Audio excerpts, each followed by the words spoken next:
Hello everybody, this is Tip Top Gaming here today with another MTG Arena Chronicles video. So this whole week has been MTG Arena Chronicles, and so today we're going to be playing the Golgari Swarm deck, and with that I'm going to talk about my feelings about the event. You can expect this kind of stuff for the next Chronicles, however, if they're less interesting, it may not be the full week and there will be other content sprinkled in, but due to the high volume of content that could be created for this, I thought it'd be a good idea to to spend this week to take a look at this event. For instance, Pauper doesn't need a whole week, probably only one video. So let's get into this. So this event I went into being really excited, and I was like, yay, my lack of wild cards isn't going to affect me, everyone's going to have the same deck. But that's not true. You pretty much run Boros, which is what I've been getting. Everyone's running Boros, and so I'm running Golgari right here to show off this, but I might win.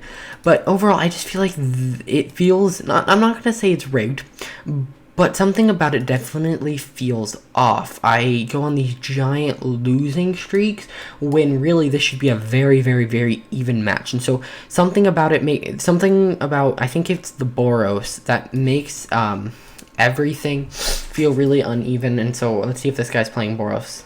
Yes, this guy's playing Boros or Selesnya. It's one of the two. And I bet you he's playing Boros, because that's what everyone's playing, Boros. And this kind of perfectly demonstrates my point. And you're going to see how Boros can just highly outmaneuver Golgari. And you might be like, oh, one bad matchup. But if you actually look at the... oh, dang it, I didn't mean to do that. If you actually look at just the past videos, and if you look at other people's stuff, everyone's playing Boros. If you're not playing Boros, well, then you lose. And then I feel like, at least for me, when I switch to Boros, because a lot of people, I hear people complain, like, they're like, oh, this deck's too powerful. Then I'm like, then play that deck. I know that it's powerful and all that, but that's kind of the point. So just play the deck, and I'm like, okay, I'll play Boros, and then I go to play Boros, and I always get matched up against things that beat me. I never get this matchup. I never get the Golgari not Flyers, because really, I said Boros was Rush. No, it's Flyers. That's all that it is Flyers. And so I don't really, like, I don't know, it feels very off, like, putting how there's such vast differences. The Boros deck is way too powerful, and I feel like they should have been tuned to work together better. There's a clear power, like, creep, or whatever you want to call it. Not creep, that's not the right word. I'm sorry about all that noise. But it just, overall, my feelings for the event have, I don't like it. I hope we don't see something like this again, or if we do, the decks are much more balanced. You know why I can't beat this deck? Because everything's flying over my head. This is Boros. That's not supposed to be what they do, really. I mean, they do have Flyers, they do have Angels, yes, but that should not be their whole deck. And, oh, this guy doesn't have Flying, well, then they're going to bring out something that gives it Flying. And it's just, that's pretty much what happens, and it's kind of ridiculous. I want that.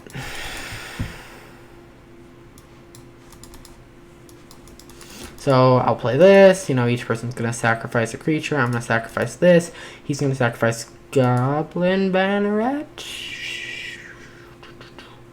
I don't know. And then I'm going to swing with Underrealm Lich. Hey, 4 damage, doesn't matter, I'm going to be dead before anything happens. Unless I can, because if they attack with everything... It's 5, so I have one more turn if I don't block, and I'm gonna have to block this Goblin Banner dude. I'm just hoping I can pull some murder spells. It's just, and I get that showing this in one match isn't gonna really do it, so I'm gonna hopefully show you another match. And in my luck, it's just not gonna be Boros. But yeah. I also want to say thank you for all of the attention and support on the Guild Battles breakdown. I actually thought that was going to be a video that wasn't going to do well. It came out like 6 hours after the event had ended. It just didn't seem like something, and it was something you could check in game, and I was very happy that people actually cared kind of about my opinion and like they were like, oh yeah, I want to hear what this guy said. And there was actually this one comment on it that really, like, I guess, inspired me. That's it.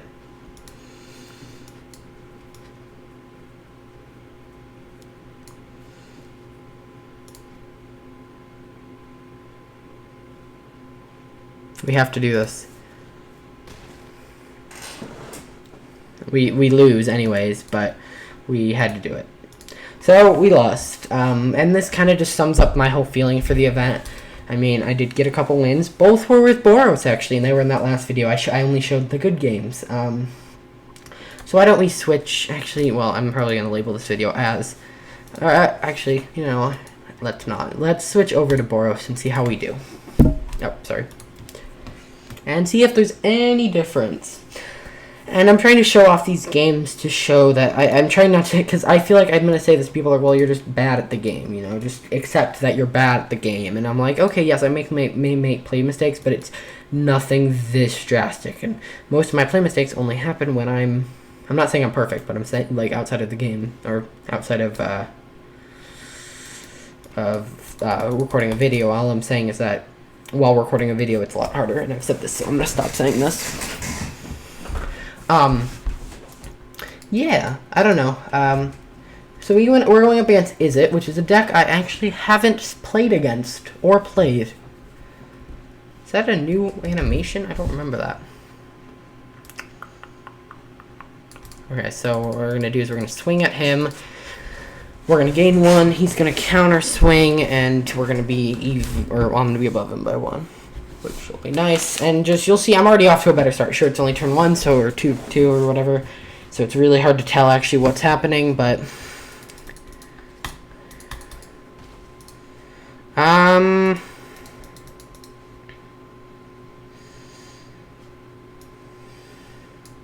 gonna play this. So this, should, okay. But yeah, so Boros is clearly the victor here, kind of like I said it would, and I don't even know if it's the most powerful. I haven't seen everyone play every deck, and I'm kind of just forced to playing Boros. The reason I say I think it's just the most used, because people want to get in and out of the game. Like, honestly, I don't care if I lose this game, as long as I lose quickly. Like, especially with these free events, here's my #1 tip to anybody. If you are about to lose, and I know you're like, oh, it's not over till it's over. Yes, I know. But if it's like a night, you're pretty sure you're going to lose, just concede. You didn't pay an entry fee. You can just start a game, and that time you would have spent, you can work towards your next win. And I know that might be like a flawed ideology, and I haven't been using it that much now, but something like it does make sense. You know, you don't. Oh, that's a really bad card.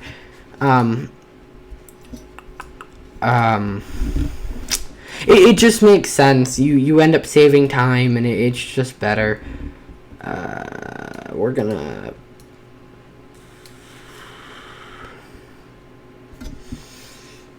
actually gonna do this mode, because Niv Mizzet is in this deck, and I'm scared of it, so this will neutralize that. And I know that just makes things cheaper. Okay.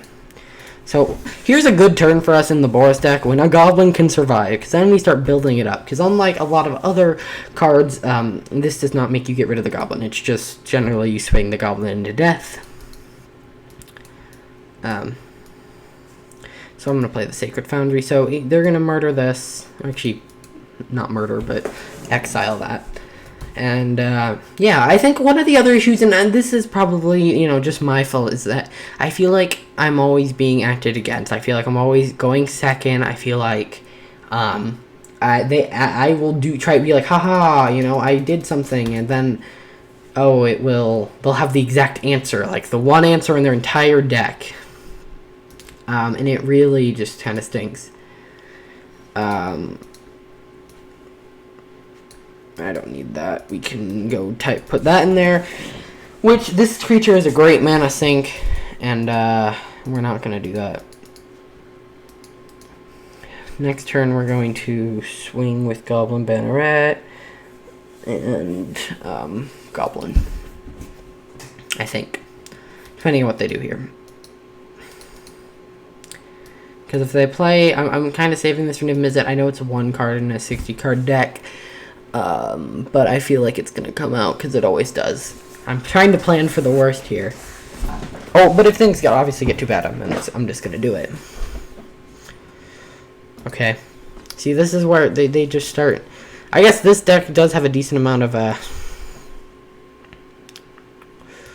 whatchamacallit, removal. The Izzet deck, which I feel like is part of the problem. There's not enough removal.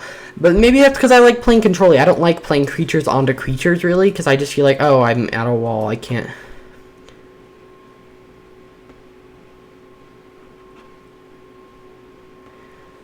Wow. If only I had more than a 1/1. Alright, so now I have a Niv Mizzet thing to deal with. Well, I'm not, so here's, yeah, I'm never going to block with that, so we can just do that. I don't know, just Boros, I feel like I'm going to lose just because, now, especially that.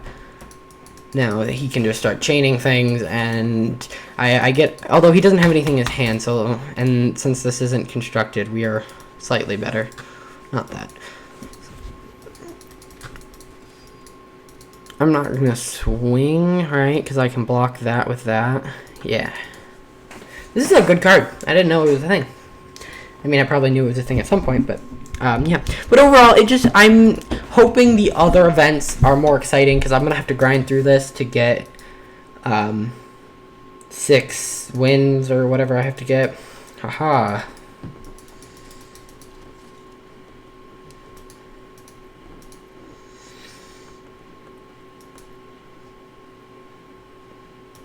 So, yeah. I'm hoping to get a rally out. That would be a great way to, you know. I don't want to auto pass. This scares me.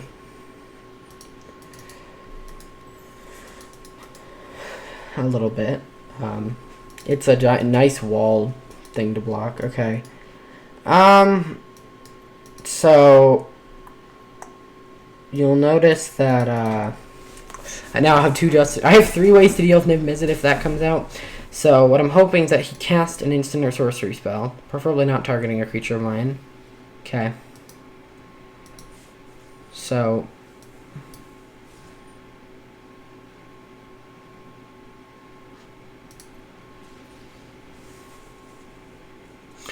that'll kill it. And then in response to moving to combat,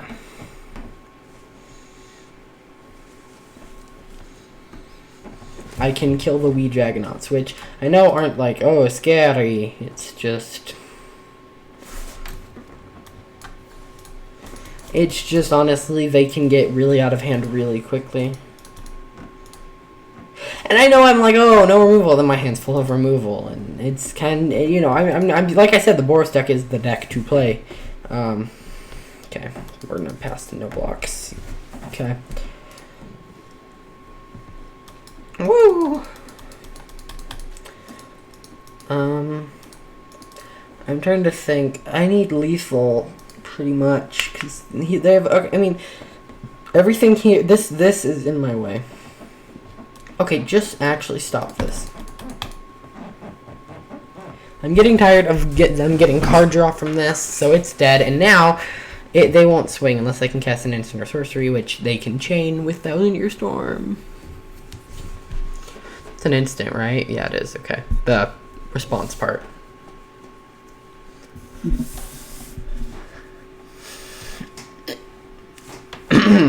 Sorry.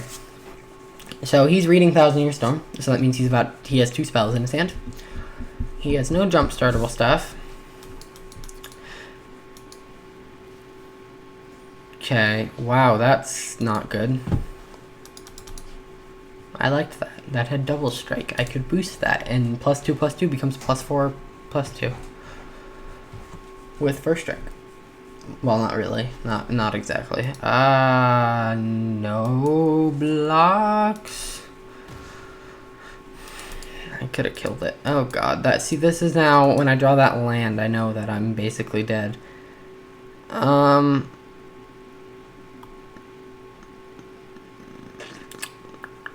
I guess I'm just gonna hope that I'm just gonna hope that he can't cast a big enough instant sorcery. Now this is not something I normally do, but I'm trying to get this sped along because it's already at the 15-minute mark.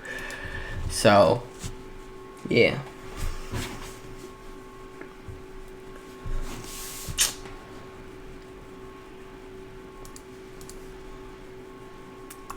What do you know? I'm just gonna concede here. There's too much stuff happening. I'm not saying too much, like, oh, I can't handle it, but I'm gonna lose, so I'm gonna concede now.